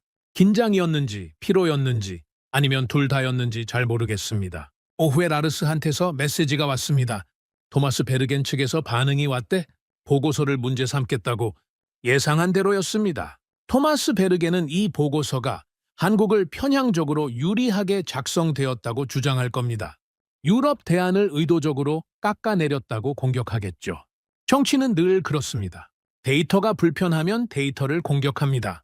하지만 저는 걱정하지 않았습니다. 보고서에 담긴 건 사실뿐이었으니까요. 독일 부사장이 직접 개발 중이라고 말한 것, 미국 측에서 승인 계획이 없다고 한 것, 폴란드에서 한국 장비가 일정대로 도착하고 있다는 것, 전부 확인된 내용이었습니다. 공격하고 싶으면 하라지. 숫자는 바뀌지 않으니까. 그날 저녁 사무실을 나서면서 복도 창밖을 봤습니다. 오슬로 시내에 불빛이 하나둘 켜지고 있었죠. 이 도시에 사는 사람들은 지금 이 순간에도 일상을 살고 있을 겁니다. 저녁을 먹고 텔레비전을 보고 아이들을 재우겠죠. 그 일상이 지켜지려면 누군가는 이 불편한 결정을 내려야 합니다. 정치는 토론했지만 조건은 이미 답을 내고 있었습니다. 한국은 기회를 잡은 게 아니라 준비를 끝내놓고 기다리고 있었던 겁니다. 그 준비가 얼마나 치밀했는지 저는 이제 알고 있었습니다. 이제 남은 건 표결이었습니다. 숫자와 감정이 정면으로 부딪히는 자리. 저는 다시 방청석에 앉게 될 겁니다. 이번에는 맨 뒷줄이 아니라 앞줄에 앉을 생각이었습니다. 제가 만든 보고서가 그 자리에서 어떤 무게를 갖는지 직접 보고 싶었으니까요. 표결 당일 아침, 저는 평소보다 일찍 일어났습니다. 잠을 설친 건 아닙니다. 오히려 이상하게 머리가 맑았죠. 27년간 분석해온 것들이 오늘 하나의 결론으로 수렴하는 날이었으니까요. 옷을 갖춰 입고 집을 나서면서 창밖을 봤습니다. 오슬로 하늘이 잿빛이었습니다. 눈이 올 것 같은 하늘이었죠. 국회의사당에 도착하니 이미 사람들이 몰려 있었습니다. 언론 카메라가 입구부터 줄지어 서 있었고 기자들이 의원들을 붙잡고 인터뷰를 시도하고 있었죠. 평소 국방 안건에 이 정도 관심이 쏠리는 경우는 거의 없습니다. 그만큼 이 건이 노르웨이 전체를 뜨겁게 달구고 있었다는 뜻이죠. 저는 방청석으로 들어갔습니다. 지난번에는 맨 뒷줄에 앉았지만 이번에는 앞줄에 자리를 잡았습니다. 제가 만든 보고서가 이 자리에서 어떤 역할을 하는지 직접 보고 싶었으니까요. 라르스도 옆자리에 앉았습니다. 평소처럼 표정 없는 얼굴이었지만 무릎 위에 올려놓은 손이 미세하게 움직이고 있었습니다. 긴장하고 있다는 뜻이죠. 라르스를 15년 넘게 봐온 저만 알아챌 수 있는 신호였습니다. 회의실이 가득 찼습니다. 의원들이 자리에 앉고 방청석에도 빈자리가 거의 없었죠. 뒤쪽 카메라석에서 셔터 소리가 간간히 터졌습니다. 위원장이 의사봉을 두드렸습니다. 오늘 안건은 장거리 정밀타격 체계 도입, 본안에 대한 최종 토론과 표결입니다. 먼저 수정안이 제출되어 있으므로 수정안 발의자의 발언부터 듣겠습니다. 토마스 베르겐이 자리에서 일어났습니다. 지난번 회의 때와는 좀 달라 보였습니다. 얼굴이 시뻘겋게 달아오르지도 않았고 목소리를 높이지도 않았죠. 차분하게 준비해온 사람의 태도였습니다. 오히려 그게 더 위험하다고 느꼈습니다. 감정적인 반대보다 논리적인 반대가 더 설득력 있으니까요. 토마스 베르겐이 마이크를 잡고 말했습니다. 동료 의원 여러분, 저는 본안의 진행을 중단하고 유럽 대안을 재검토할 것을 요청하는 수정안을 제출했습니다. 회의실이 조용해졌습니다. 토마스 베르겐이 이어갔죠. 우리는 지금 중대한 기로에 서 있습니다. 노르웨이의 국방을 유럽 밖, 지구 반대편 국가에 의존하겠다는 결정을 내리려 하고 있습니다. 이것이 정말 옳은 선택입니까? 토마스 베르겐은 준비를 철저히 해온 게 분명했습니다. 유럽 공동 방산 체계의 장기적 가치, 영내 공급망의 전략적 안정성, 유럽 산업 기반 보호의 필요성, 슬라이드까지 준비해서 하나씩 짚어갔습니다. 독일과의 공동 개발은 단순한 무기 구매가 아닙니다. 유럽의 기술 주권을 함께 세우는 일입니다. 이 기회를 버리고 아시아에 손을 벌리는 것은 노르웨이의 전략적 자주성을 포기하는 것과 같습니다. 방청석 일부에서 고개를 끄덕이는 사람들이 보였습니다. 토마스 베르겐의 논리는 듣기에 그럴듯했으니까요. 유럽이라는 단어, 자주성이라는 단어는 언제나 힘이 있습니다. 토마스 베르겐이 마지막으로 목소리를 높였습니다. 여러분, 우리는 유럽을 선택해야 합니다. 지금 당장의 편의를 위해 장기적 가치를 버리는 어리석음을 범해서는 안 됩니다. 발언이 끝나자 한쪽에서 박수가 나왔습니다. 많지는 않았지만 분명한 박수였죠. 토마스 베르겐이 자리에 앉으며 주변 의원들과 눈을 마주쳤습니다. 자신 있는 표정이었습니다. 위원장이 다시 의사봉을 두드렸습니다. 본안에 대한 찬성 측 발언을 듣겠습니다. 맞은편에서 의원 한 명이 일어났습니다. 국방상임위 소속의 중진 의원이었죠. 차분한 목소리로 말을 꺼냈습니다. 토마스 베르겐 의원님의 유럽에 대한 애정은 충분히 이해합니다. 저도 유럽인입니다. 유럽 협력의 가치를 부정하는 사람은 이 자리에 아무도 없습니다. 잠깐 숨을 고르더니 톤을 바꿨습니다. 하지만 한 가지만 여쭙겠습니다. 유럽의 가치가 중요합니까? 아니면 국민의 안보가 중요합니까? 회의실에 미세한 긴장이 흘렀습니다. 독일이 제안한 체계는 아직 개발 중입니다. 양산 시점이 확정되지 않았습니다. 지금 현재 500km를 타격할 수 있는 유도탄이 한 발도 없습니다. 이건 제 주장이 아닙니다. 독일 측이 직접 말한 겁니다. 토마스 베르겐의 표정이 미세하게 굳었습니다. 미국 역시 수출 승인 전망이 불투명하고 실질 납기가 8년 이상입니다. 그 8년 동안 러시아가 기다려줄 거라고 생각하십니까? 회의실이 점점 더 무거워졌습니다. 중진 의원이 자료를 들어 올렸죠. 제가 만든 보고서였습니다. 여기 오슬로 국방전략연구소의 비교 분석 보고서가 있습니다. 새 후보 체계를 조건별로 비교한 자료입니다. 사거리, 납기, 생산 현황, 산업 협력 조건. 모든 항목에서 결론은 동일합니다. 자료를 펼쳐 들었습니다. 현 시점에서 우리의 요구 조건을 충족하는 체계는 한국산 천무가 유일합니다. 웅성거림이 퍼졌습니다. 토마스 베르겐 쪽 의원 한 명이 손을 들었죠. 그 보고서가 한국에 편향적이라는 지적이 있지 않습니까? 중진 의원이 바로 받아쳤습니다. 편향이라고요? 이 보고서에 담긴 건 사실뿐입니다. 독일 측이 직접 개발 중이라고 말한 것, 미국 측에서 승인 계획이 없다고 한 것, 폴란드에서 한국 장비가 일정대로 도착하고 있다는 것. 어느 항목이 편향입니까? 구체적으로 말씀해 주십시오. 대답이 없었습니다. 잠깐의 정적이 흐른 뒤 중진 의원이 말을 이었습니다. 그리고 한 가지 더 말씀드리겠습니다. 군의 입장을 전하겠습니다. 회의실이 더 조용해졌습니다. 군은 500km 타격 능력을 필수 요구 조건으로 유지하고 있습니다. 그리고 2027년에서 2028년 사이 초도 전력화를 요구하고 있습니다. 이 두 가지 조건은 정치적 판단이 아니라 군사적 계산입니다. 이 조건을 충족하지 못하는 대안을 선택하는 것은 국민의 안보에 구멍을 내는 것과 같습니다. 토마스 베르겐이 자리에서 다시 일어났습니다.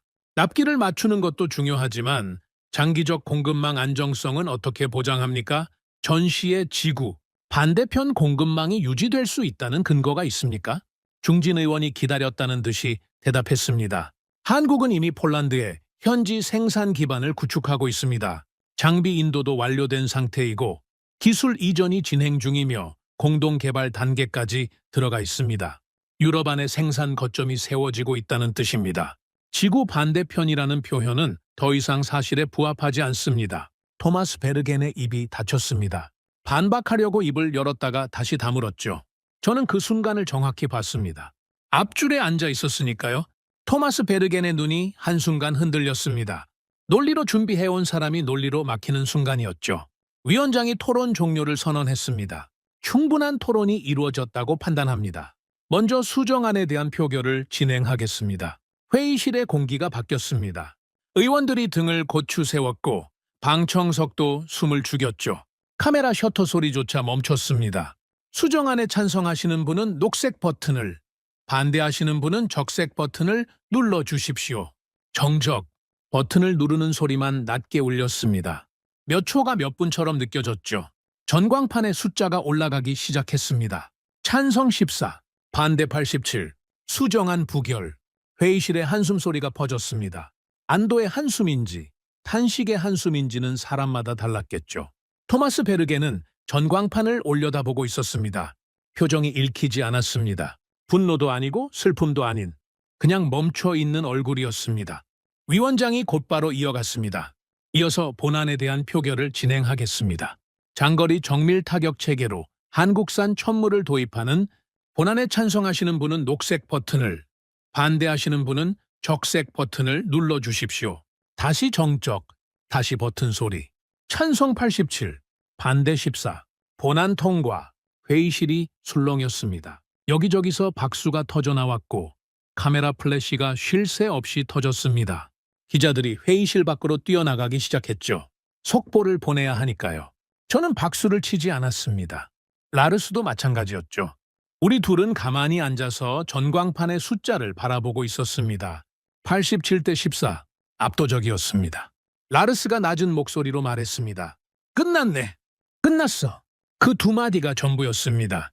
더 말할 필요가 없었죠. 27년간 데이터를 믿어온 사람 둘이 데이터가 정치를 이긴 순간을 지켜본 겁니다. 감정이 아니라 조건이, 자존심이 아니라 현실이 승리한 순간이었습니다. 회의실을 나서는데 복도에서 기자 한 명이 저를 알아보고 다가왔습니다. 요한센 연구원님, 비교 분석 보고서를 작성하신 분이시죠? 소감 한 말씀 부탁드립니다. 저는 잠깐 생각하다가 짧게 대답했습니다. 조건이 답을 냈습니다. 저는 그 조건을 정리했을 뿐입니다. 그게 전부였습니다. 더 말하고 싶지 않았습니다. 분석가는 결과 앞에서 겸손해야 합니다. 이건 제가 이긴 게 아니라 숫자가 이긴 겁니다. 건물을 나서니 바깥에 눈이 내리기 시작하고 있었습니다. 아침에 봤던 잿빛 하늘이 약속을 지킨 거죠. 저는 눈을 맞으며 잠깐 서 있었습니다. 토마스 베르겐이 건물 한쪽에서 기자들에 둘러싸여 있는 게 보였습니다. 질문이 쏟아지고 있었죠. 토마스 베르겐은 차분하게 답하고 있었습니다. 정치적 판단이었다고 생각합니다. 기자가 바로 물었습니다. 그렇다면 납기는 어떻게 하실 생각이셨습니까?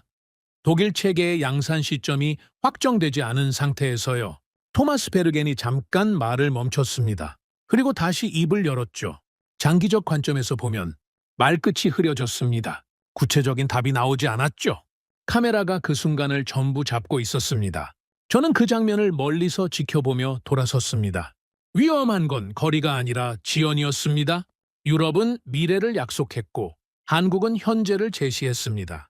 그리고 노르웨이 국회는 현재를 선택했습니다. 정치가 아니라 거리였습니다. 500km. 이 숫자가 처음부터 끝까지 답을 가리키고 있었던 겁니다. 감정이 아무리 크게 소리쳐도 조건은 조용히 같은 자리를 가리키고 있었죠. 그리고 오늘 그 조건이 이겼습니다. 눈발이 점점 굵어지고 있었습니다. 저는 코트 깃을 세우고 주차장으로 걸어갔습니다. 차에 타고 엔진을 걸었지만 바로 출발하지 않았습니다. 핸들을 잡은 채로 잠시 가만히 앉아 있었죠. 그날 회의실의 공기가 바뀌었습니다. 그리고 저도 바뀌었습니다. 27년간 유럽을 믿어온 사람이 조건 앞에서 고개를 숙인 날이었으니까요. 하지만 그건 패배가 아니었습니다. 오히려 제가 27년간 지켜온 원칙에 가장 충실한 결정이었습니다. 데이터를 따르라. 감정에 흔들리지 마라. 조건이 가리키는 방향으로 가라. 저는 그 순간 결정을 받아들였습니다. 표결 결과가 나간 건 그날 오후였습니다. 속보가 먼저 나갔고 저녁 뉴스에서는 톱 기사로 다뤄졌죠. 노르웨이, 한국산 장거리 타격 체계 도입 결정. 헤드라인이 전부 그 한 줄이었습니다. 텔레비전을 틀 때마다 같은 문장이 나왔고 인터넷 뉴스피드도 그 이야기로 도배되어 있었습니다. 저는 집에서 저녁을 먹으며 뉴스를 봤습니다. 아내가 옆에서 한마디 했죠. 당신 연구소에서 나온 보고서래? 응. 그래서 기분이 어때? 저는 잠깐 생각하다가 대답했습니다. 기분의 문제가 아니야. 맞는 결정이 내려진 거지. 아내가 피식 웃었습니다. 27년을 같이 산 사람은 알고 있죠. 제가 감정을 말로 잘 표현하지 못하는 사람이라는 걸. 하지만 그날 저녁은 평소보다 와인을 반 잔 더 마셨습니다. 그 정도는 괜찮겠죠. 다음 날부터 후폭풍이 시작됐습니다. 유럽 방산업계가 술렁였습니다. 노르웨이가 유럽산을 제치고 한국을 선택했다는 사실이 업계 전체에 충격을 줬죠. 독일 쪽에서는 공식적으로 유감의 뜻을 표했고 프랑스 방산 매체에서는 유럽 방산 체계의 경쟁력에 대한 자성론이 나오기 시작했습니다. 라르스가 아침에 연구소로 출근하자마자 제 사무실로 왔습니다. 유럽 쪽 반응 봤어? 봤지? 독일이 상당히 불편해하고 있더라. 불편할 수밖에 없지. 자기들이 유력하다고 생각했을 테니까. 라르스가 의자에 앉으며 말했습니다. 근데 에리크, 나도 솔직히 말하면 독일이 불편한 게 이해가 돼. 유럽 국가가 유럽 밖에서 핵심 무기를 사겠다는 건 전례가 흔치 않은 일이잖아. 그래, 흔치 않지. 하지만 흔치 않은 상황이 먼저 있었잖아. 우리의 억제력이 제로인 상황이. 이 상황이 먼저 흔치 않았던 거야. 라르스가 고개를 끄덕였습니다. 저는 커피를 한 모금 마시고 이야기를 이었죠. 독일이 지금 당장 500km짜리를 내놓을 수 있었으면 우리가 한국을 선택했겠어? 미국이 내년에 물량을 보내줄 수 있었으면 선택의 여지가 없었던 거야. 한국이 운이 좋았던 게 아니라 준비가 끝나 있었던 거지. 그 말을 하는 순간 제 안에서 뭔가가 정리되는 느낌이었습니다. 며칠간 머릿속을 맴돌던 생각이 하나의 문장으로 응축된 거죠. 한국은 운이 좋았던 게 아니라 준비가 끝나 있었다. 이게 핵심이었습니다. 오전에 군 쪽에서 연락이 왔습니다. 표결 이후 후속 조치를 논의하는 내부 회의에 참석해달라는 요청이었죠. 국방부 별관 회의실. 참석자는 군 지휘부 인사 셋과 국방부 실무진, 그리고 저를 포함한 연구소 분석관 둘이었습니다. 분위기가 달라져 있었습니다. 표결 전까지만 해도 군 내부에도 긴장감이 팽배했습니다. 결과가 어떻게 나올지 아무도 장담하지 못했으니까요. 정치가 조건을 뒤집을 수도 있다는 불안이 있었죠. 하지만 이제 표결이 끝났고 압도적인 표차로 본안이 통과됐습니다. 회의실에는 안도의 기운이 깔려 있었습니다. 군 지휘관 한 분이 회의를 열면서 말했습니다. 오랜만에 숨통이 트이는 결정이 나왔습니다. 이제 실행에 집중해야 합니다. 저는 준비해온 자료를 꺼내서 화면에 띄웠습니다. 한국산 천무 체계의 요구 조건 충족 항목을 하나씩 정리한 표였죠. 표결 결과와 별개로 앞으로 진행될 실무 과정에서 참고하실 수 있도록 조건 충족 항목을 정리했습니다. 화면을 가리키며 설명을 이어갔습니다. 사거리 500km 이상, 충족, 유도탄 시험 완료 상태, 양산 체제 가동 중, 폴란드의 인도 실적 확보, 현지 생산 기반 구축 진행 중, 기술 이전 및 공동 개발 단계 진입, 산업 협력 비율 120% 제시, 납기 이행률 현재까지 100%, 항목을 읽어 나갈 때마다 회의실에 있는 사람들의 표정이 미묘하게 변했습니다. 아는 내용이었지만 이렇게 한 자리에 쭉 나열해서 보니 무게가 다르게 느껴졌던 거겠죠. 군 지휘관이 물었습니다. 요한센 연구원, 이 조건들을 종합했을 때 당신의 평가는 어떻습니까? 저는 잠깐 말을 골랐습니다. 분석가로서 과장하면 안 되고 그렇다고 축소해서도 안 됩니다. 사실 그대로를 말해야 하죠. 한국은 우리가 요구한 모든 조건을 충족했습니다. 충족했을 뿐 아니라 일부 항목에서는 기대 이상을 제시했습니다. 산업협력 조건이 대표적이죠. 그리고 가장 중요한 점은 이 모든 것이 계획이 아니라 실적이라는 겁니다. 한국은 이걸 처음 하는 게 아닙니다. 폴란드에서 이미 해본 거예요. 약속을 이행할 수 있다는 걸 실제로 증명한 거죠. 회의실이 조용했습니다. 지휘관이 천천히 고개를 끄덕이며 말했죠. 이제 계획을 세울 수 있게 됐습니다. 북극 억제 전략을 재정비할 시간입니다. 그 한마디가 많은 걸 담고 있었습니다. 지금까지는 공백을 안고 버텨야 했던 겁니다. 500km를 메울 수단이 없는 상태에서 어떻게든 균형을 유지하려고 안간힘을 써왔던 거죠. 이제 그 공백이 메워지기 시작한다는 건 군이 비로소 제대로 된 전략을 짤 수 있게 됐다는 뜻이었습니다. 회의가 끝나고 복도로 나왔을 때 한 참석자가 저한테 다가왔습니다. 표결 전에 복도에서 저를 붙잡고 개인적 의견을 물었던 그분이었죠. 북부 기지에서 오래 근무한 분, 요한센 연구원. 네, 좋은 결과가 나왔습니다. 좋은 결과라기보다는 맞는 결과가 나온 겁니다. 그분이 웃었습니다. 짧은 웃음이었지만 오랜만에 보는 표정이었죠. 뭐 같은 말 아닙니까? 같은 말은 아닙니다. 좋다는 건 감정이고 맞다는 건 판단이니까요. 당신은 참 끝까지 그런 사람이야. 그분이 어깨를 한번 두드리고 돌아갔습니다. 저는 그 자리에 잠깐 서서 복도 창밖을 봤습니다. 눈이 그쳐 있었고 구름 사이로 햇빛이 비치고 있었죠. 오슬로의 겨울에 해가 비치는 순간은 드뭅니다. 그래서 더 눈에 들어왔는지도 모릅니다. 사무실로 돌아와서 저는 의자에 앉아 한참을 가만히 있었습니다. 지난 며칠간 벌어진 일들을 천천히 되짚어 봤죠. 국회의사당에서 회의실이 갈라졌던 날, 라르스와 밤새 자료를 분석하던 밤, 독일 브리핑에서 답이 없다는 걸 확인한 순간, 폴란드 실무자의 전화, 새벽 3시까지 보고서를 쓰던 밤, 그리고 오늘 87대 14라는 숫자, 이 모든 과정에서 제가 한 일은 단 하나였습니다. 숫자를 보고 사실을 확인하고 정리해서 내놓은 것. 화려한 일이 아닙니다. 누가 알아주는 일도 아니죠. 하지만 그 숫자들이 마지막 순간에 힘을 발휘했습니다. 저녁에 뉴스를 다시 봤습니다. 토마스 베르겐이 인터뷰에 나와 있었습니다. 기자가 물었죠. 표결 결과를 어떻게 받아들이고 계십니까? 토마스 베르겐이 차분하게 답했습니다. 국회의 결정을 존중합니다. 다만 장기적 관점에서의 우려는 여전히 유효하다고 생각합니다. 기자가 바로 이어서 물었습니다. 구체적으로 어떤 우려를 말씀하시는 겁니까? 공급망의 지속 가능성입니다. 장기적으로 유럽밖에 핵심 무기를 의존하는 구조가 바람직한지에 대해서는 계속 논의가 필요합니다.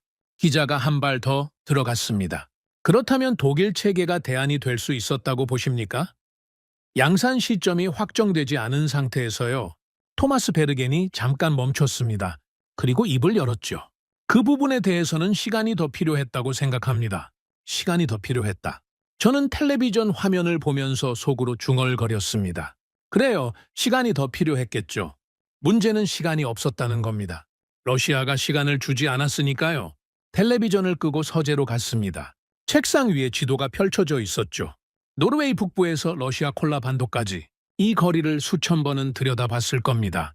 그런데 오늘은 느낌이 달랐습니다. 이 거리 안에 이제 우리의 억제력이 들어설 겁니다. 공백이 아니라 능력이 자리 잡게 되는 거죠. 한국은 이 기회를 잡은 게 아닙니다. 기회가 왔을 때 이미 준비가 끝나 있었던 겁니다. 시험을 완료했고 양산에 들어갔고 수출 실적을 쌓았고 유럽 안에 생산 기반까지 만들어 놓았습니다. 이건 하루아침에 되는 일이 아닙니다. 수십 년간 쌓아온 결과죠. 저는 그날 밤 지도를 접으면서 생각했습니다. 한국이라는 나라가 어떻게 여기까지 왔는지, 분단 국가로서 수십 년간 군사적 긴장 속에 살아온 나라, 스스로 무기를 만들어야 했던 나라, 그 절박함이 기술이 됐고, 기술이 산업이 됐고, 산업이 오늘 우리의 선택지가 된 겁니다. 그들은 준비가 되어 있었습니다.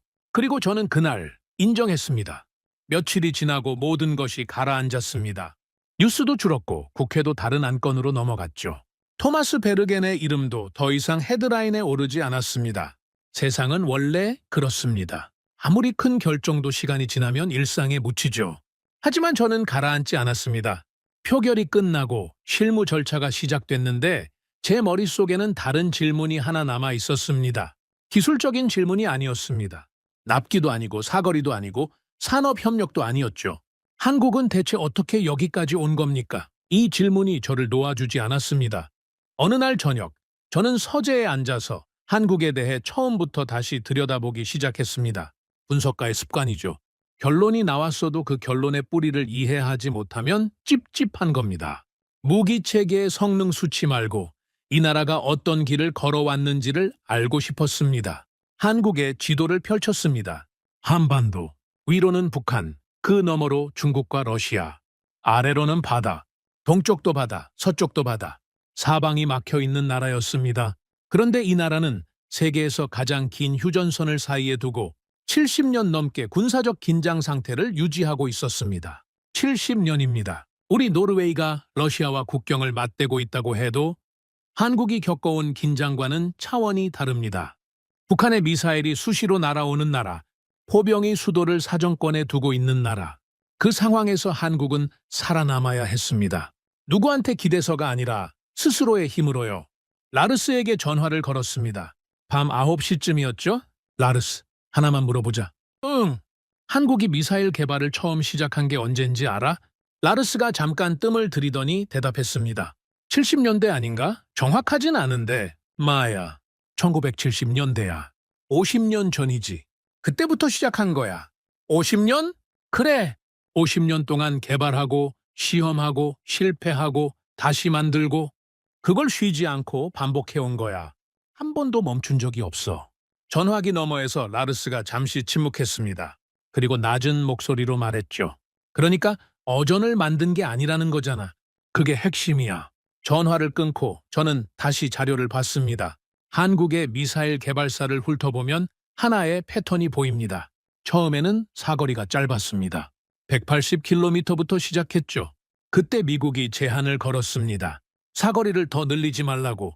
한국은 그 제한 안에서 멈추지 않았습니다. 거리를 늘릴 수 없으면 정확도를 올렸습니다. 탄두를 개량했습니다. 체계를 고도화했습니다. 주어진 틀 안에서 할 수 있는 모든 것을 했습니다. 그리고 제한이 풀릴 때마다 사거리를 늘려갔습니다. 300km, 500km, 800km. 제한이 완전히 해제된 뒤에는 1000km를 넘겼습니다. 이건 한 번에 된 게 아닙니다. 수십 년에 걸쳐 한 계단씩 올라간 겁니다. 실패도 있었을 거고 좌절도 있었겠죠. 예산이 부족했던 시기도 있었을 거고 기술적 벽에 부딪혀 몇 년을 허비한 적도 있었을 겁니다. 하지만 멈추지 않았습니다. 왜 멈추지 않았겠습니까? 멈출 수가 없었기 때문입니다. 북쪽에 위협이 있으니까, 포기하면 끝이니까. 한국에게 미사일 개발은 선택이 아니라 생존이었습니다. 다른 나라들이 예산을 줄이고 개발을 미루는 동안에도 한국만은 멈출 수가 없었던 겁니다. 저는 그 순간 노르웨이와 한국 사이에 하나의 공통점을 발견했습니다. 국경 너머에 위협이 있다는 것. 우리에게는 러시아가 있고 한국에게는 북한이 있습니다. 차이는 하나였습니다. 한국은 그 위협 앞에서 50년 동안 스스로 무기를 만들어 왔다는 것. 우리는 유럽과 미국에 의존해 왔다는 것. 이 차이가 오늘의 결과를 만들었습니다. 유럽은 평화 속에서 방산 산업을 운영해 왔습니다. 냉전이 끝난 뒤 긴장이 줄었고 국방 예산이 깎이고 개발 일정이 늘어지고 긴급함이 사라졌죠. 독일이 500km짜리를 아직 완성하지 못한 건 능력이 없어서가 아닙니다. 급하지 않았기 때문입니다. 위협이 멀게 느껴졌기 때문입니다. 평화가 긴급함을 잠재운 겁니다. 반면에 한국은 단 한순간도 급하지 않았던 적이 없습니다. 휴전선 너머의 포병은 늘 거기 있었고 미사일 위협은 해마다 커졌습니다. 그 긴장 속에서 한국의 방산산업은 진화했습니다. 개발 속도가 빨라진 게 아니라 멈출 수 없었던 겁니다. 살아남기 위한 절박함이 기술을 만들었고 그 기술이 50년 동안 쌓이고 쌓여서 오늘에 이른 겁니다. 개발에서 시험으로, 시험에서 양산으로, 양산에서 수출로 이 흐름이 끊기지 않고 이어진 나라, 그 결과물이 오늘 우리 테이블 위에 올라온 겁니다. 천무라는 이름으로. 며칠 뒤 연구소에서 라르스와 점심을 먹다가 이런 이야기를 나눴습니다. 에리크, 한국이 방산 수출을 본격적으로 시작한 게 얼마 안 됐다며? 그래! 불과 몇 년 사이에 폭발적으로 늘었지. 폴란드, 호주, 중동, 동남아시아 전방위로 확장하고 있어. 갑자기 잘 만들게 된 건 아닐 텐데. 당연하지. 50년 동안 쌓아온 거야. 다만 세상이 그걸 필요로 하는 시점이 지금 온 거지. 러시아가 우크라이나를 침공하면서 유럽 전체가 다급해졌잖아. 무기가 급하게 필요한데 유럽 안에서는 물량이 안 나오니까. 그때 한국이 있었던 거야. 준비된 채로. 라르스가 포크를 내려놓으며 말했습니다. 타이밍이 좋았다는 거네. 저는 고개를 저었습니다. 타이밍이 아니야. 준비야. 타이밍은 운이지만 준비는 실력이야. 한국은 50년 동안 준비한 거고 세상이 그 준비를 필요로 하는 순간이 왔을 때 바로 응답할 수 있었던 거지. 운이 좋은 나라는 한 번 팔고 끝나지만 준비된 나라는 계속 팔아. 한국이 지금 그 단계에 와 있는 거야. 라르스가 잠시 생각하더니 고개를 끄덕였습니다. 그러면 결국 한국은 성장한 게 아니라 살아남은 거네. 그 한마디에 저는 포크를 멈췄습니다. 살아남은 거다. 라르스가 무심하게 던진 이 말이 모든 걸 정리해 줬습니다. 한국은 성장한 게 아닙니다. 살아남기 위해 단련된 겁니다. 분단의 긴장이 기술을 만들었고 기술이 산업을 키웠고 산업이 수출 경쟁력이 됐습니다. 이건 우연이 아니라 필연이었습니다. 역사가 만들어낸 필연. 그날 저녁 저는 서재에서 북극 지도를 다시 꺼냈습니다. 노르웨이 북부 국경, 러시아 콜라반도 이 거리를 수천 번 들여다봤습니다. 하지만 이제 이 지도 위에 새로운 선이 그어질 겁니다. 500km. 한국이 만든 억제력이 우리의 북극을 지키게 됩니다. 지구 반대편에서 만들어진 무기가 북극의 공백을 메운다. 이게 말이 되느냐고 물으실 수 있습니다. 저도 처음에는 같은 생각이었으니까요. 하지만 이제는 압니다. 말이 되느냐가 아니라 이것 말고는 답이 없었습니다. 그리고 그 답을 준비해 놓은 나라가 한국이었습니다. 저는 27년 동안 수많은 무기를 검토해 왔습니다. 그러나 이번만큼 분명한 결론은 없었습니다. 우리는 감정을 논했고 조건은 답을 냈습니다. 유럽의 자존심을 이야기하는 동안 한국은 묵묵히 시험하고 만들고 납품하고 있었습니다. 500km는 숫자가 아니었습니다. 억제력이었습니다. 그리고 그 거리를 준비해온 나라는 한국이었습니다. 한국은 성장한 것이 아닙니다. 살아남기 위해 단련된 것입니다. 분단이라는 현실이 그들을 멈추지 못하게 했고 위협이라는 압박이 그들을 더 강하게 만들었습니다. 그 단련의 시간이 50년이었고 그 50년의 결과가 오늘 이 자리에 있습니다. 이제 그 단련의 결과가 북극의 바람 속에 서게 됩니다. 노르웨이의 국경을 지키게 됩니다. 한국에서 시작된 기술이 북유럽의 억제력이 되는 겁니다. 한반도의 긴장이 만들어낸 기술이 북극의 평화를 지키게 되는 겁니다. 이보다 더 분명한 증거가 있겠습니까? 우리는 조건을 따랐고 그 조건은 한국이었습니다. 오늘의 사연은 여기까지입니다. 구독과 좋아요는 영상 제작에 아주 큰 힘이 됩니다. 지금까지 감동테라스 저는 소희였습니다. 오늘도 우리 구독자님들의 가정에 따뜻한 행복이 가득하시길 진심으로 바라겠습니다. 긴 영상 끝까지 시청해주셔서 정말 감사합니다. 내일 더 좋은 이야기로 찾아뵙겠습니다. 감사합니다.